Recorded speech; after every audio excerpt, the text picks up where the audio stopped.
안녕하십니까? 이곳에 오신 분들과 방송을 함께 참여하시는 모든 성도님들에게 하나님의 은혜가 충만하시기를 바랍니다. 오늘은 변함없는 하나님의 사랑이라는 제목으로 로마서 8장 39절을 주제절로 함께 말씀을 살펴보고자 합니다. 먼저 로마서 8장 39절 함께 같이 읽도록 하겠습니다. 로마서 8장 39절입니다. 찾았으면 같이 읽겠습니다. 높음이나 깊음이나 다른 어떤 피조물이라도 우리를 우리 주 그리스도 예수 안에 있는 하나님의 사랑에서 끊을 수 없으리라. 하나님의 사랑에서 끊을 수 없다라고 바울은 기록했습니다. 하나님의 사랑에 대해서 오늘 살펴보도록 하겠습니다. 그래서 변함없는 하나님의 사랑에 대해서 우리가 잘 알고 있는 기드온을 통해서, 사사기에 나와 있는 기드온을 통해서 살펴보고자 합니다.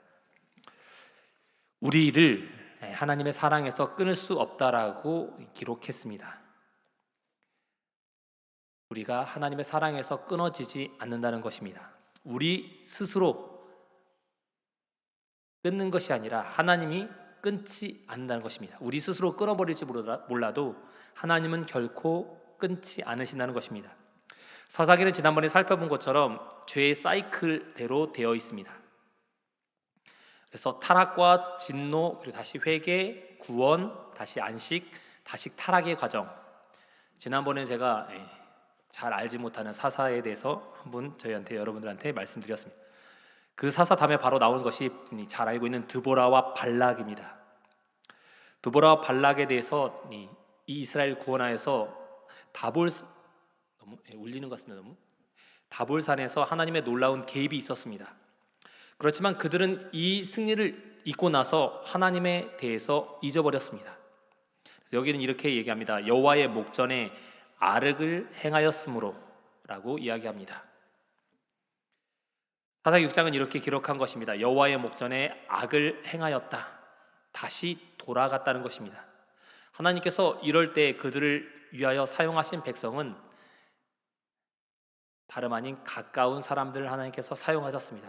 6장 1절에는 미디안 사람을 사용하셨다라고 이야기합니다. 하나님의 백성을 통하여 이스라엘 백성을 경고했던 것이 아니라 가장 가까이 있는 사람들을 하나님께서 사용하셨다는 것입니다. 우리가 잘 알고 있는 것처럼 미디안 사람 하면 생각나는 사람은 바로 모세의 아내였던 십보라와 모세의 장인이었던 이드로가 있습니다. 이 사람들이 바로 미디안 사람들이었습니다. 그리고 모세의 장인은 제사장이었습니다. 미디안 하면 또 생각나는 사람이 우리가 잘 알고 있는 믿음의 조상 아브라함입니다. 아브라함이 두 번째 부인 구드라를 선택했을 때 창세기 25장에 보면 구드라가 낳은 6명의 아들 중에 한 명이 바로 미디안이었습니다. 미디안은 어느 지역에 살았냐면 그림에서 표시한 것처럼 이 아래쪽에 현재 사우디아라비아 쪽에 해당하는 요르단과 사우디아라비아 쪽에 있는 부근에 있었던 민족이 바로 미디안 사람이었습니다. 어쩌면 미디안은 아브라함의 첩이었던 사람의 자손이었기 때문에 이스라엘 백성, 특별히 히브리 사람들과는 어쩌면 동족과 같은 사람들이었습니다. 그런데 하나님께서는 이 사람들을 사용하셔서 이스라엘 백성들에게 경고하셨다라고 이야기합니다. 오늘 본문에 나온 것처럼 하나님께서 미디안 사람을 통하여 그들을 경고시켰다라고 이야기합니다. 미디안 백성, 하나님께서 우리의 삶 속에서 어려움을 당할 때 특별히 사람을 사용하시는 사람들은 가까운 사람들이라는 것입니다. 가까운 사람들은 우리에게 희망을 주기도 하지만 낙담을 주기도 합니다.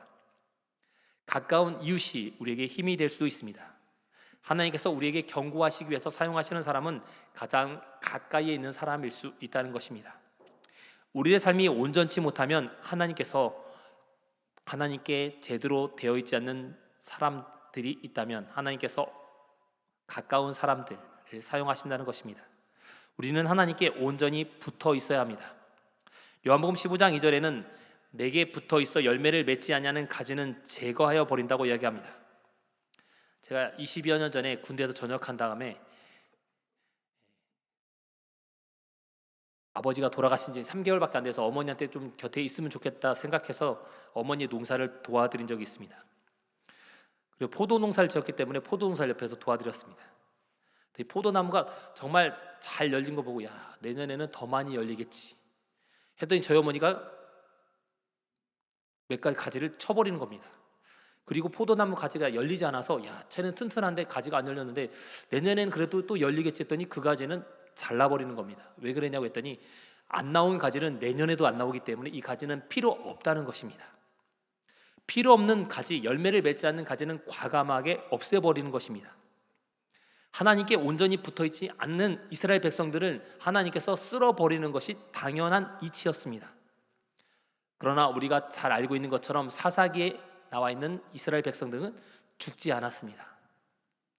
하나님께 온전히 붙어있지 않는 그들, 그렇지만 하나님은 그들을 다시 접붙이기 위하여 하나님께서 그들을 끊임없이 사용하신 걸 볼 수 있습니다. 하나님께 온전히 붙어있어 못하는 사람들, 저 같으면 농부는 과감하게 제하여 버리지만 하나님은 제하여 버리지 않으시고 끊임없이 뭐합니까? 다시 잘라버린 다음에 더 좋은 곳에 접붙이십니다. 그런 하나님의 사랑을 생각하시면서 하나님께 신실하신 여러분이 되시기 바랍니다. 여인은 아이를 잃을 수도 있습니다. 그러나 하나님은 그들은 혹시 잊을지라도 나는 너를 잊지 않겠다, 나는 손바닥에 너희를 새겼다라고 말씀하셨습니다. 하나님께서 버리시는 일은 결코 없다는 것입니다. 사람이 하나님을 저버린 적은 있어도 하나님의 사랑은 변치 않으시기 때문에 하나님이 사람을 떠나신 적이 없습니다. 다만 사람이 하나님의 곁에서 점점 멀어져 가는 것입니다. 그래서 하나님은 끝까지 그들을 보호하셨습니다. 사사기 6장 2절에 이스라엘 자손이 여호와의 목전에 악을 행하였으므로 하나님께서 7년 동안 그들을 미디안 사람의 손에 넘겨줬다. 하나님께서 내버려 둔 것처럼 보입니다. 그러나 이스라엘 백성들은 하나님의 뜻을 몰랐습니다. 부모가 숫자를 셀 때 아이한테 너 혼나, 세 셀 때까지 와, 그러면 하나 둘하고 끝납니까? 다시 둘 반, 둘의 반의 반, 반의 반의 반까지 끊임없이 갑니다. 하나님 이렇게 이스라엘 백성들이 끊임없이 경고를 하시지만 이스라엘 백성들은 깨닫지 못했다는 것입니다. 백성들이 잘못했기 때문에 가장 가까이 있었던, 그들과 친분이 있었던 미디안 사람들을 사용하셔서 그들을 깨닫도록 하셨습니다. 하나님은 감당할 시험을 주신다고 말씀하십니다. 고린도전서 10장 13절에 하나님은 감당할 시험 외에는 사람들에게 더 주신 것이 없다라고 말씀합니다. 그러나 사람들은 그 피할 쯤에 길을 내시는데 이때 참지 못하고 하나님께 불평합니다. 하나님이 잘해줬던 것은 과감하게 잊어버리고 못해준 것만 기억합니다. 사람들도 잘해준 것보다 못해준 걸 더 많이 기억합니다. 저도 군대 있을 때 처음 가서, 야, 신앙이니까 정말 후배들한테, 후임들한테 오면 잘해줘야겠다. 잘해줬더니 고참에 좋은 걸 모르더라고. 그 다음에 뭐라고 했더니 잘해주다가 왜 뭐라고 하냐고. 처음에 뭐라고 했더니 처음부터 뭐라고 한 다음에 어쩌다 잘해주는 고참을 더 좋은 고참이라고 얘기하더라고요. 항상 잘해주다가 한번 잘못해주면 그 고참은 나쁜. 사람들은 잘 모릅니다. 잘해주는 걸 모르고 까맣게 잊어버립니다. 이스라엘 백성들은 깨닫지 못했습니다. 그래서 하나님께서 그들의 영토의 안전함을 제하여 버리셨습니다. 6장 1절과 2절은 이렇게 얘기합니다. 이스라엘 목전 여호와께 목전에 악을 행하였으므로 미디안 손에 넘겨주니 미디안의 손이 이스라엘을 이긴지라. 얼마 전에 이스라엘 백성들은 전쟁에서 승리했습니다. 다볼산에서 하나님의 놀라운 개입으로 바락과 드보라를 통해서 불가능을 가능으로 하나님께서 만드셨습니다. 그런데 같은 전쟁이 있었을 때 그들은 이길 줄 알았습니다. 그러나 미디안의 손이 이스라엘 백성들을 이겼습니다. 미디안인들이 올 거라고도 생각하지 못했습니다. 잘 아시는 것처럼 아까 그림에서 보신 것처럼 미디안은 이스라엘 땅보다 엄청 아래에 있는 200km가 넘는 거리에 떨어져 있는 사람들이 그 높은 데까지 올라와서 이스라엘 백성들을 친 것입니다. 가까이 있는 민족이 아닌 멀리 있는 사람들을 사용하셔서 하나님께서 그들을 치도록 하셨습니다. 침략의 원인이 왜 있는지도 이스라엘 백성들은 알지 못했습니다. 전쟁에 왜 졌는지도 알지 못했습니다. 하나님을 잊어버렸기 때문에 이것이 하나님의 뜻인지도 몰랐습니다. 그래서 전쟁에 진 그들은 이렇게 이야기합니다. 미디안의 손이 이스라엘 이긴지라 이스라엘 자손이 미디안으로 말미암아 산에서 웅덩이와 굴과 산성을 자기를 위하여 만들었으며. 저도 아버지한테 잘못해서 도망가서 하루 동안 숨어 있다가 온 적이 있습니다. 제가 숨는 걸 그래서 아주 잘합니다. 이렇게 숨바꼭질 할 때 절대 저를 찾을 수 없도록 웅덩이에 숨어 있던지 아니 굴에 들어가 있던지. 이스라엘 백성들 뭡니까? 숨는 걸 아주 잘했습니다.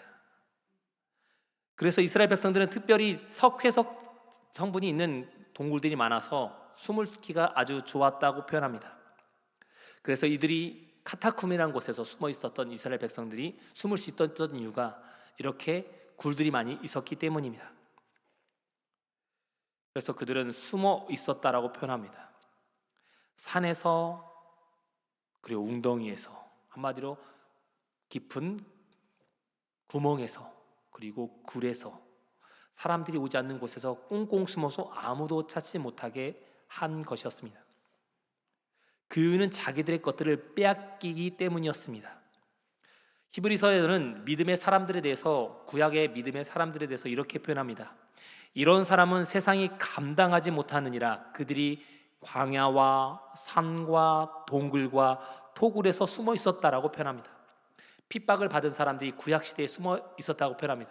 그러나 이스라엘 백성들은 믿음을 지키기보다는 살기 위해서 숨어 있었습니다.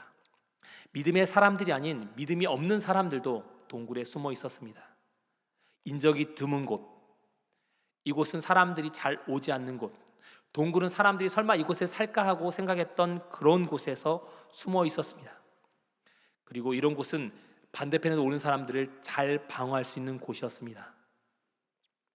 이스라엘 백성들이 이렇게 숨어 있었던 이유는 얼마나 미디안으로 인해서 힘들었겠으면 동굴에까지 그리고 산에까지 도망갔는지를 잘 알 수 있습니다. 그들은 이 일이 있었을 때 깨달았어야 합니다. 그러나 그들은 깨닫지 못했습니다. 하나님께서 왜 그들에게 고통을 주셨는지 빨리 알았어야 합니다. 과거에 하나님 편에 있었을 때 모세가 미디안 족속을 거의 전멸시켜 버렸습니다. 그 기억을 했다면 하나님께 돌아섰어야 합니다. 오늘날 우리도 마찬가지입니다. 우리가 하나님 편에 온전히 서 있으면 원수가 우리 주변을 완전히 둘러싼다 하더라도, 우리 주변에 온갖 어려움이 가득한다 하더라도 우리는 승리할 수 있습니다. 괴롭힘을 당하는 그 원수가 멸망할 것입니다. 그러나 그것을 우리가 잘 알지 못합니다. 저도 중학교에 들어갔을 때 제 36 중학교에 정말 가고 싶었습니다. 그런데 저희 집 형편이 안 돼서 정읍이라는 곳에서 광주까지는 너무 멀다고, 막내 아들이기 때문에 기숙사 생활하는 게 너무 좋지 않다, 고등학생 될 때 가면 좋겠다. 그래서 제가 학교에 들어갔더니 겁이 났습니다. 그 전까지는 남녀공학이었고 선생님들이 그래도 좀 초등학교였기 때문에 잘해주지만, 중학교는 들리는 얘기가 저희 7년 선배들은 교회 간다고 했을 때 선생님이 불려가지고 메타작을 해서 피멍이 터질 때까지 맞았다. 걱정이 되는 겁니다. 하나님, 저는 제가 성격도 내성적이어서 그때 말을 잘하지 못해서 남자만 있는 학교 가서 저 어떻게 합니까? 하나님, 이제 말도 못하고 선생님한테 교회 간다는 얘기도 하지 못할 텐데 어떻게 하면 좋겠습니까? 하나님이 잘 해결됐으면 좋겠습니다라고 기도했습니다. 근데 다행히 저희 아버지가 그때쯤 이 라이언스 클럽이라는 것에 들어가셨습니다. 봉사단체에 들어가셨는데 거기에 있었던 총무로 있는 분이 학교의 교무주임이셨습니다. 그래서 저희 아들이랑 잘 부탁하면 좋겠다고 했더니 그분이 학교에 있는 법을 바꾸셔서 토요일에는 보통 목, 금, 토 하고 시험이 끝났습니다. 중간고사나 기말고사. 토요일에는 시험을 월요일로 옮기신 겁니다. 목, 금, 토요일 날 수업하고 월요일로 바뀐 겁니다. 아무도 왜 바뀌었는지 알지 못했습니다. 그러나 제가 보니 하나님의 기도로 응답을 받았다는 걸 알았습니다. 그리고 그분이 직분이 높아져서 제가 중3 때는 교감 선생님이 되셨습니다. 그래서 교회에 가는 조퇴를 하러 가는 저에게 제가 담임 선생님이 교회를 안 보내주기로 유명한 분이었습니다. 교회 다닌 애들은 학교에 직분도 맡지 못하고 반장이나 부반장도 못하고, 제가 반장에 선출된도 저를 잘랐습니다. 반장하면 안 된다고. 근데 아이들의 표가 너무 많이 나와서 부반장까지 시켰는데, 그래서 교회를 안 보내주고 토요일날 저를 잡고 있었는데 그분이 옆에서 얘기하는 겁니다. 얘는 지금 3년 동안 교회를 잘 다니고 있는데 왜 못 가게 하냐고. 교회도 보내주고 앞으로 토요일날 조퇴하는 아이들은, 이 교회 다니는 아이들은 출석하게 해달라, 출석으로 표시해 주라고. 그래서 제가 9년 만에 개근상을 받았습니다. 하나님의 역사가 보니까 가장 어려움 있는 상황, 어려운 그 상황 속에 하나님께서 가장 잘 보호하신 걸 알 수 있습니다. 이스라엘 백성들이 하나님께 매달렸다면 분명히 달라졌을 겁니다. 얼마나 이 사람들이 잔혹했냐면 짐승과 장막을 가지고 와서 메뚜기 떼라고 표현합니다. 거주하면서 그 근처에 있는 모든 것을 쓸어갔다는 것입니다. 메뚜기라는 말은 메뚜기가 지나간 자리는 아무것도 남지 않았습니다. 이 미디안 사람들이 지나간 곳에는 메뚜기 떼가 지나간 것처럼 아무것도 없었고 사람들이 엄청 많이 몰려왔다는 것을 뜻하는 것입니다. 그들의 숫자도 많았고 피해도 엄청났다는 것을 표현한 겁니다. 이 밑에 있었던, 잘 보시는 것처럼 아래쪽에 있었던, 오른쪽 아래쪽에 있었던 사람들이 모세와 아마 전쟁에 지면서 위쪽에 살게 되고, 그리고 왼쪽에 보시면 이 사해 지방 위에 있는 동그라미 보시면 모압과 암몬 옆에 있는 그 동그라미 지역 옆에가 사해, 거기가 사해입니다. 그리고 왼쪽에 보시면 그 사해를 좀 더 크게 확대한 겁니다. 그 아래쪽에서부터 시작해서 뭡니까? 건너와서 위쪽에 있는 이 가사란 지역까지 오면서 싹쓸이했다는 것입니다. 이쪽이 비옥한 지역입니다. 그래도 지중해에 가깝기 때문에 약간의 산맥이 있고 좀 우거진 곳, 기름진 곳인데 이곳에 뭐합니까? 오면서 모든 걸 다 쓸어갔다라고 표현합니다. 그래서 6절은 이렇게 얘기합니다. 이스라엘이 미디안으로 말미암아 궁핍함이 심한지라 이에 이스라엘 자손이 여호와께 부르짖었더라. 7년이 되었을 때 이스라엘의 백성들이 궁핍함에 극에 달하자 하나님을 찾았다는 것입니다. 그 전까지도 궁핍하지 않았느냐? 궁핍했습니다. 그러나 자신들이 생각하기에 이 정도는 버텨볼만 하다라고 생각했기 때문에 하나님께 기도하지 않았습니다. 우리도 삶에 여유가 있을 때, 평안할 때, 이럴 때는 노느라고 하나님께 기도하지 못할 때가 있습니다. 내 삶이 이렇게 편안한데, 내가 삶을 즐기는데 바쁜데 어떻게 교회 다니겠느냐? 지금 이렇게 좋은데 코로나 시절이기 때문에 핑계를 대고 교회에 안 올 수도 있습니다. 이럴 때 우리가 삶을 즐기다 보면 하나님을 잊어버리고 하나님을 저버릴 때가 많습니다. 코로나의 위기가 닥친 것은 어쩌면 저희에게 하나님을 좀 더 찾는 시간을 갖도록 하시기 위해서 하나님께서 이 어려움을 사단이 주도록 허락하셨을 것입니다. 우리가 하나님의 온전한 뜻을 알아야 합니다. 죽음의 위기가 닥치거나 여러 가지 어려움이 닥치면 사람들은 하나님을 원망하면서 하나님을 찾습니다. 평상시 하나님을 찾아야 되는데 그렇지 못한 것입니다. 그들은 궁핍함이 심할 때 하나님을 찾았습니다. 7년 동안 연속한 수확물을 모두 가져갔을 때, 이제 죽음 직전에 왔다고 생각할 때, 굴 속에 숨어서 가져가도 그들이 찾아내서 모든 걸 다 가져갔을 때, 과거 수십 년 전에 하나님의 도움을 기억하고 이제 하나님을 찾은 것입니다. 하나님께로 돌아간 것입니다. 바알에게 부르짖어도, 아세라에게 부르짖어도 도움이 되지 않자 자신에게 원래 믿었던 하나님께로 돌아온 것입니다. 우리는 어려움에 닥쳐서야 하나님께 돌아가지 마시고 미리 하나님께 돌아가는 저와 교무님께 모든 성도님들 되시기 바랍니다. 하나님의 자비는 회개하는 사람에게 아무것도 묻지도 따지도 않고 하나님께서 온전히 받아주십니다. 용서해 주십니다. 그러면 하나님께 언제 돌아가야 될까요? 호세아는 이렇게 얘기합니다. 지금이 곧 여호와를 찾을 때라. 내일 돌아가겠습니다. 다음에 좀 더 형편이 나아지면 돌아가겠습니다. 우리 강사 목사님이 전도회 때 말씀하셨죠. 다음이라고 말하면 돌아올 때가 없다는 것입니다. 다음 하면 죽을 수도 있습니다. 제가 예전에 설교했던 것처럼 침례를 다음 주에 받겠다는 분이 돌아가셨습니다. 그 주에. 다음 하다 보면 잊어버릴 수 있습니다. 지금 오늘 하나님께로 돌아가기로 결심하시고 하나님께 신실하기로 방송을 보시는 모든 분들이 결심하게 되시기 바랍니다. 하나님은 7년 동안 대답하지 않으신 게 아닙니다. 하나님은 변함없이 그곳에 계셨습니다. 히브리서 13장 8절은 하나님은 변함없으신 분이라고 이야기합니다. 어제나 오늘이나 영원토록 동일하시다. 그곳에서 하나님은 서 계시는데 사람이 떠나갔던 것입니다. 이스라엘 백성들이 하나님께 떠나간 것입니다. 이스라엘이 궁핍함이 심할 때 하나님께 부르짖었습니다. 하나님은 왜 7년 동안 그러면 응답하지 않았을까요? 하나님이 7년 동안 그들에게 궁핍함을 허락하시고 선지자를 보내지 않은 이유는 그들이 7년 동안 부르짖지 않았기 때문입니다. 하나님 저희를 구해 주십시오라고 부르짖지 않았기 때문에 하나님께서 개입하실 수 없으셨습니다. 생애 및 기도의 특권에도 하나님께 구체적으로 우리의 필요를 구하라고 이야기합니다. 하나님 다 아시죠라고 말하는 게 아니라 하나님 저에게 이런 문제가 있으니 저의 문제를 해결해 주십시오라고 구체적으로 조목조목 하나님께 기도해야 합니다. 이스라엘 백성들이 하나님께 그들의 간절함을 구했습니다. 하나님 저희가 잘못했습니다. 그래서 미디안 사람들에게 들어왔고 미디안 사람들로 인해서 졌습니다. 하나님 저희를 구해 주십시오. 그러자 하나님이 그들에게 선지자를 보내신 것입니다. 우리가 모든 일을 행할 때 내가 할 수 있다라고 생각하면 우리는 아무것도 할 수 없습니다. 하나님께 맡기지 않기 때문에 우리들의 문제가 해결되지 않는 것입니다. 내 스스로 해보려고 하다가 다 안 됐을 때 우리는 그때서야 하나님을 찾습니다.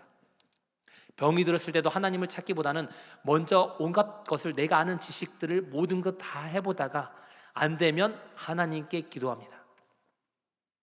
모든 일을 시작함에 앞서서 하나님께 먼저 묻는 저와 교문이교회 성도님들이 되시기 바랍니다. 좀 더 일찍 하나님께 부르짖었다면 하나님께서는 1년 만에도 그들을 미디안의 손에서 구원하실 수 있으셨습니다. 그러나 7년 동안 놔둔 건 그들이 7년 동안 하나님을 찾지 않았다는 것입니다. 그러자 하나님은 한 사람을 보내십니다. 여호와께서 사자가 기드온에게 나타나 이르시되 큰 용사여라고 부릅니다. 여러분이 잘 알고 있는 기드온은 큰 용사인가요? 우리는 알고 있는 건 300명의 군사를 통하여 기드온이 횃불을 통하여 승리했다는 것만 기억하고 있습니다. 그러나 사사기를 잘 읽어보면 기드온은 큰 사람이 아니었습니다. 성경은 이렇게 표현합니다. 이 기드온에 대해서 큰 용사라고 여호와의 사자가 이야기하지만 6장 11절에 이렇게 얘기합니다. 기드온이 미디안 사람에게 알리지 아니하려 하여 밀을 포도주 틀에서 타작했더라. 타작할 때는 어디서 타작하는 게 좋나요? 어렸을 때 보면 동네 사람들이 모여서 모내기도 같이 하고 추수도 같이 하는 걸 어렸을 때 많이 봅니다. 그러면 탈곡 깼다 넣고 탈곡하는데 어떻게 합니까? 개방된 곳에서 바람이 잘 부는 곳에 탈곡합니다. 그래야지 잘 날리고 잘 구분해서 할 수 있습니다. 그런데 이렇게 잘 구분되고 오픈된 곳이 아닌 광장 같은 곳이 아닌 숨어서 하는 어쩌면 찌질이 중에 찌질이 용기 없는 이에게 하나님께서 큰 용사여라고 부릅니다.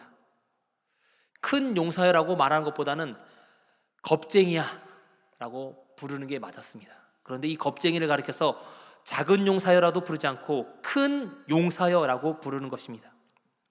고각적으로 발견해서 포도주 틀이 발견되었습니다. 이런 포도주 틀 안에서 뭐합니까? 밀을 집어넣고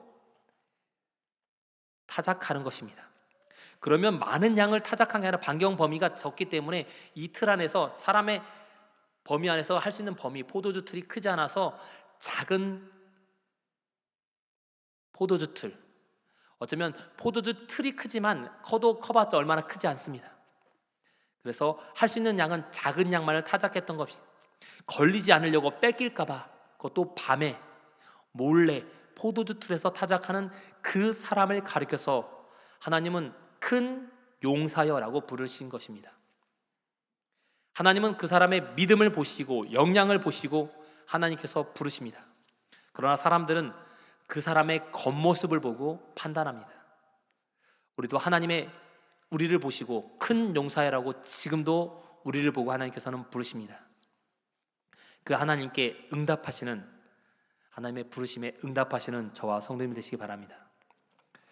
이 작은 틀, 몰래 타작하는 사람, 이것을 하나님께서 큰 용사여 부르는 건 하나님께서 어쩌면 우리를 의롭다고 칭해 주시는 칭의와 같은 것입니다. 우리가 잘났기 때문에, 능력이 많기 때문에 하나님께서 우리를 의인이라고 하나님의 자녀로 불러주신 것이 아니라 그리스도의 은혜로 값없이 주어지신 것이 바로 우리에게 구원입니다. 그 구원에 감사하게 되시기 바랍니다.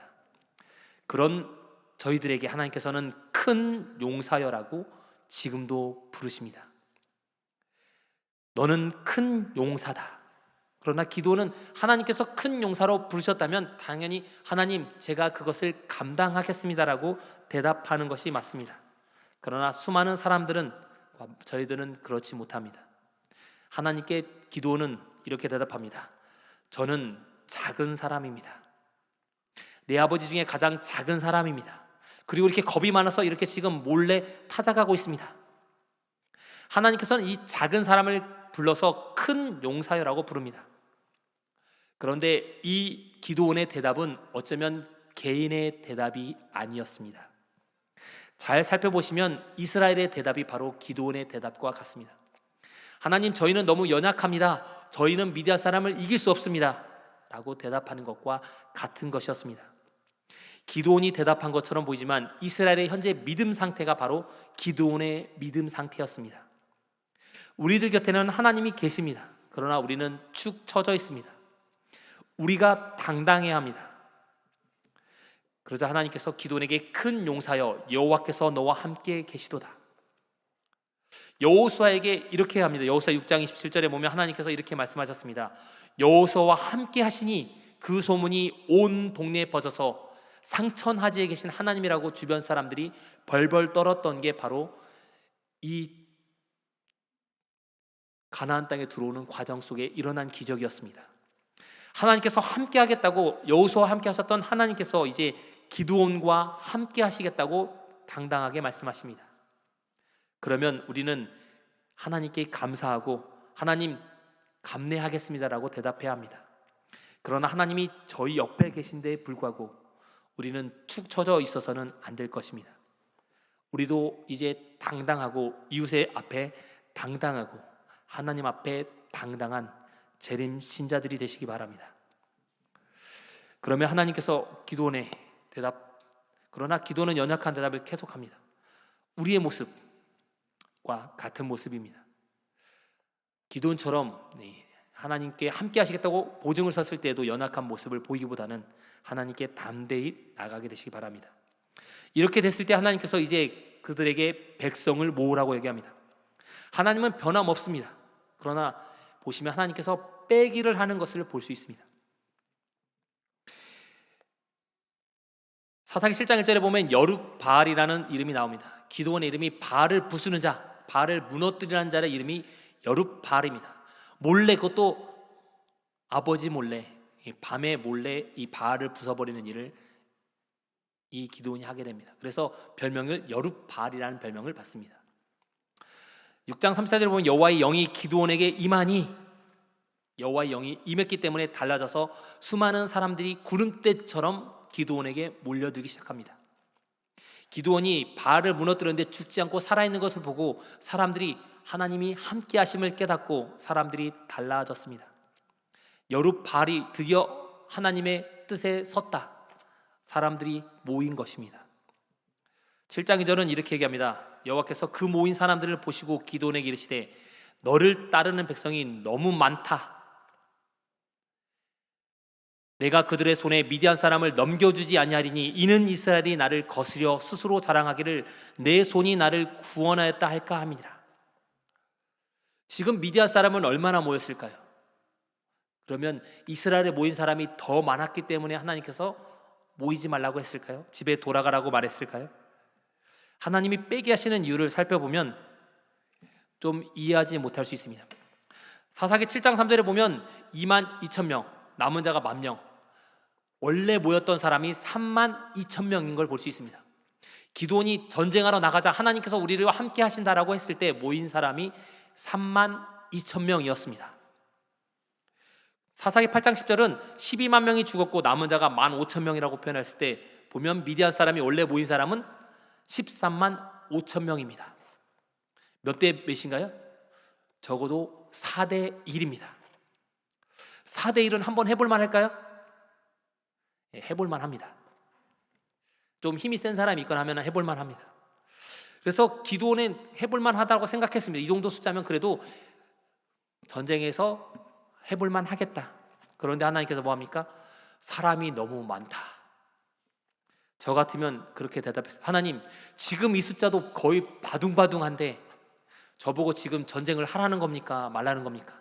라고 저 같으면 하나님께 물었을 것 같습니다. 여러분이 기도원이었다면 뭐라고 물어봤을까요? 지금 전쟁하러 왔는데 사람들을 뭐합니까? 돌아가라는 것입니다. 기도원의 이 대답, 하나님이 말씀하시니 기도는 백성의 귀에 맺혔습니다. 두려움에 떠는 자들은 돌아가라. 돌아갔더니 뭐합니까? 13만 2천 명 중에 2만 2천 명이 돌아갔습니다. 사람들도 너무하지, 돌아간다고 한다고 진짜 돌아가냐고 속으로 그렇게 생각할지 모르겠습니다. 저 같으면 가라고 한다고 가냐? 우리나라 얘기 뭐합니까? 몇 번 부탁하라고 되어 있습니까? 3번은 부탁. 안 간다고 3번이라도 얘기해야 되는데 뭐합니까? 돌아가라고 했더니 얼씨나 좋구나 하고 바로 돌아갑니다. 2만 2천 명, 그것도 한두 명도 아니고 3분의 2에 해당하는 사람들이 집으로 돌아가 버립니다. 그랬더니 몇 대 몇이 됐어요? 13대 1이었습니다. 두려움에 떠는 사람들 왜 돌려보냈을까요? 모세가 죽기 전에 신명기를 기록하면서 신명기 20장에 군 징집의 원칙에 대해서 이렇게 얘기했습니다. 군을 징집할 때 이런 사람들은 전쟁에 참여하지 말아라. 첫 번째, 새 집을 짓고 낙성식을 하지 못한 자는 돌려보내. 집을 지었는데 아직 집에 입주해 보지 못했고 한 번도 못한. 야, 나 드디어 주택 청약에 당첨됐는데 새 집 했는데 뭐합니까? 새 집도 살지 않았는데 살아보지 못했는데 전쟁에 나가라는 것입니다. 이 사람들은 뭐하다? 집에 한번 살아보고 집 입주 예배도 드리고 그 다음에 전쟁에 참여하라는 것입니다. 두 번째 사람은 포도원을 만들고 그 과실을 먹어보지 못한 자. 포도는 적어도 몇 년입니까? 2년에서 3년 있어야지 포도가 열립니다. 포도도 못 다 먹었는데 이런 사람은 뭐합니까? 그거 생각 전쟁에서 나 포도도 먹어보지 못하고 죽었다고 생각할 수 있기 때문에 그 사람들은 뭐합니까? 돌아가라. 세 번째 사람입니다. 약혼식까지 다 하고 결혼식을 앞두고 있는 사람. 다음 달에 결혼하는데 결혼 날짜 잡아놨는데 신부가 눈앞에 보이는데 전쟁에 나가랍니다. 그래서 이런 사람도 뭐합니까? 결혼식도 다 하고 첫날 밤도 다 보내고 신혼여행 갔다 온 다음에 전쟁에 참여하라는 것입니다. 네 번째는 마음이 약해서 두려워 떠는 사람들은 집에 돌아가라고 했습니다. 두려워서 마음이 허약한 자 그들은 집으로 돌아가라. 그 형제들의 마음도 낙심됨과 두려움이라. 이제 두려움에 떠는 사람 2만 2천 명이 돌아갔기 때문에 10,000명이 남았기 때문에 일당 100을 할 수 있는 사람들이 남았습니다. 승리할 수 있을까요? 네, 승리할 만합니다. 제가 고등학교 3학년 때 저희는 수학여행을 못 가서 졸업여행을 갔습니다. 제 친구들이 여기 듬직한, 제가 이때 63kg였는데 62kg, 3kg였는데 그래서 제가 시골에서 와서 광주 애들보다 힘이 세서 친구들이 저를 불에 빠뜨리려고 2명이 저를 잡았습니다. 그래서 제가 과감하게 떨쳐냈더니 4명이 오더라고요. 4명도 떨쳐냈더니 6명 그리고 다음에 9명이 모여서 저를 들었습니다. 그래서 저를 들어서 이 바다에 빠지려고 하는 겁니다. 제가 바다에 빠지기 전에 다시 내려와서 3명을 들어서 던진 다음에 나머지 또 3명을 던졌습니다. 6명을 제가 다 빠쳤습니다. 제가 뒤에 동그라미 보이는 게 전데 이게 안심하고 딱 있던데 뒤에서 파도가 쳐가지고 옷이 다 젖었습니다. 그래서 이 아래쪽에 사진을 보면 마지막에 나올 때 다 적셔서 나왔습니다. 하지만 친구들이 9명이 저를 빠뜨려도 실패했습니다. 제가 이걸 보고 이거 보면서 13대 1도 싸울만 하겠다. 힘이 센 사람이나 용기 있는 사람이 있으면 저 같은 군인들이 있다면 전쟁에서 승리할 수도 있을 거다. 왜냐하면 용감한 사람들이 모인 곳에는 승리할 수 있기 때문입니다. 저 같은 사람이 모이면 승리하겠죠. 근데 13대 1 승리할 만합니다. 그런데 하나님께서 뭐합니까? 아직도 많다. 이럴 때 뭐라고 할까요? 하나님 아직도요? 이제 용기 있는 사람 다 남았는데 아직도요? 라고 할 수 있습니다. 하나님은 지금도 많다. 그리고 이 사람들 물가로 데려간 다음에 이 사람들 다시 선별하면 내가 함께 하겠다. 13대 1도 많겠다. 지금 13대 1도 겨우 제가 볼 때는 이길 둥 말 둥. 용기가 있기 때문에 지금 해도 겨우 안 지면 다행인데 하나님 지금 싸워야 됩니까? 라고 이야기할 수 있습니다. 아직도 많다. 하나님은 사람은 나은 방법을 끊임없이 생각할 때 하나님은 더 나은 것을 주시겠다고 약속합니다. 사람은 여러 가지 방법을 생각할 겁니다. 10,000명이면 사람들이 용기도 많기 때문에 이렇게 전쟁하면 이길 거라고 기도는 아마 머릿속에 생각하고 굴렸을 것입니다. 그러나 하지만 하나님께서는 아직도 많다. 너의 방법으로 생각하지 말라라고 하나님께서 분명히 경고하신 것입니다. 아직도 많기 때문에 이 만나 주석에는 이렇게 표현합니다. 아직도 이 10,000명 중에 졸장부라는 비난을 받을까 두려워서 남아있는 사람들이 있었다는 겁니다. 그 안에 아직도 섞인 무리들, 믿음이 있고 두려움이 있는 사람들이 아직도 남아있어서 하나님께서 그들을 선별하도록 하셨다라고 표현합니다. 예레미야 29장 11절에 얘기합니다. 너희를 향한 나의 생각을 내가 나니 평안이요 재앙이 아니니라. 하나님의 생각과 우리의 생각이 다릅니다. 하나님은 그들을 전쟁터에서 모두 사망하도록 하시기 위한 것이 아니라 강한 전사를 통해서 하룻밤에도 수십만 명을 죽이시는 하나님께서 이들을 통하여 하나님의 뜻을 나타내기 위해서 그들을 사용하시기 위해서 사람들을 좀 더 거르라고 말씀하십니다. 그래서 하나님께서 기도원에게 이르시되 개처럼 핥는 사람 그리고 혀로 받아서 움켜줘 물에 핥는 사람의 숫자를 따로 파악하라고 얘기합니다. 우리가 잘 알고 있는 이 사람들이 바로 300명이었습니다. 왜 이 300명만 선택했을까? 제가 생각할 때는 엎드려서 물 먹는 사람, 마음 편하게 물 먹는 사람은 이 사람처럼 믿음 있는 사람이 없다라고 생각했습니다. 그러나 재림교 주석을 보고 제 생각이 잘못됐다는 걸 깨달았습니다. 이렇게 얘기합니다. 소수의 사람들은 교전에 들어가려는 열망으로 내를 건너면서 그냥 손으로 물을 조금 떠서 마시고는 신속하게 앞으로 나아갔다. 이 사람들은 적이 바로 앞에 있기 때문에 목만 축이고 바로 전쟁하러 나갔다는 것입니다. 여기 보면 빨간 글씨 읽겠습니다. 거기서 잠깐 멈칫거릴 비밀을 찾았다.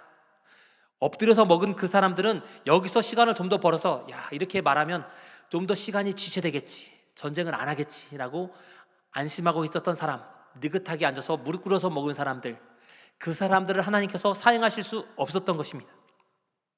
온전히 하나님께 믿는 사람들, 믿음이 있는 사람들만을 하나님께서 선택하셔서 400대 1의 싸움에서 승리한 것입니다. 그래서 성경은 이렇게 기록합니다. 칼든 자 12만 명이 죽었고 그 남은 자 15,000명만 남았다라고 표현합니다. 400대 1의 싸움에서 승리한 것입니다. 아무도 이기겠다고 생각하지 못한 그 싸움에서 그들이 잘나서 전쟁에서 승리한 것이 아니라 하나님이 알려주신 방법, 하나님이 그 사람들의 마음에 두려움을 주셨고 그들의 꿈을 통해서 그들이 전쟁에 질 거라는 것을 이미 심어주셔서 전쟁에서 승리하도록 하신 것입니다. 우상 숭배에 빠지지 않고 더럽히지 않는 사람들, 이방 의식에 타락해 빠지지 않고 우상에게 경배하지 않는 사람들, 무릎을 꿇고 물을 먹는 사람들은 이미 이방 사람들에게 굴복하고 이방 신에게 섬기기를 다 했던 사람들이 그렇게 엎드리고 절여서 물을 먹듯이 먹은 사람들이었습니다. 그러나 하나님을 믿는 사람들은 허리도 굽히지 않고 온전히 앞을 주시하면서 물을 떠서 먹는 사람들, 하나님께 신실한 사람, 하나님이 어디로 가라고 하든지 따라가는 사람들, 그 사람들만 하나님께 사용하셔서 승리한 것입니다. 그렇기 때문에 이 사람들을 데리고 미디안을 치쳐서 우리가 알고 있는 것처럼 400대 1의 싸움에서도 승리할 수 있었습니다. 오늘 이곳에 모인 여러분은 어쩌면 우리 교문일교회 성도들의 10분의 1에 불과할지도 모르겠습니다. 원래 모였던 이 300명은 기도원의 백성들은 100대 1에 100분의 1에 해당하는 사람들이었습니다. 그러나 믿음에 신실했기 때문에 이 사람들을 통하여 하나님께서 큰 일들을 이루신 것처럼 우리 교문일교회 이곳에 모인 사람들은 교인들의 10분의 1입니다. 어쩌면 이스라엘 백성 100분의 1보다 더 많은 숫자가 이곳의 예배에 참여하고 있고 또 방송으로 함께하고 계십니다. 함께 하시는 모든 분들이 하나님께 신실한 분들이 되시기 바랍니다. 구리에 19만 3천 명이 있습니다. 교문 1동에 16만 명이 있고 교문 2동에만 2만 2천 명이 있습니다. 우리가 하나님 앞에 신실하면 이 사람들을 담대히 물리치고 하나님의 복음을 이 사람들에게 전할 수 있을 것입니다. 우리는 교문입교회 성도들의 10분의 1이 넘는 곳이 이곳과 방송에 지금 함께하고 계십니다. 그러면 놀라운 기적이 오늘날도 일어나게 될 것입니다. 하나님께 신실하셔서 이 땅에서도 기적을 경험하시고 하늘에 모두 함께 가시는 교문입교회 모든 성도님 되시길 바라면서 말씀 마치겠습니다. 3일 기도의 제목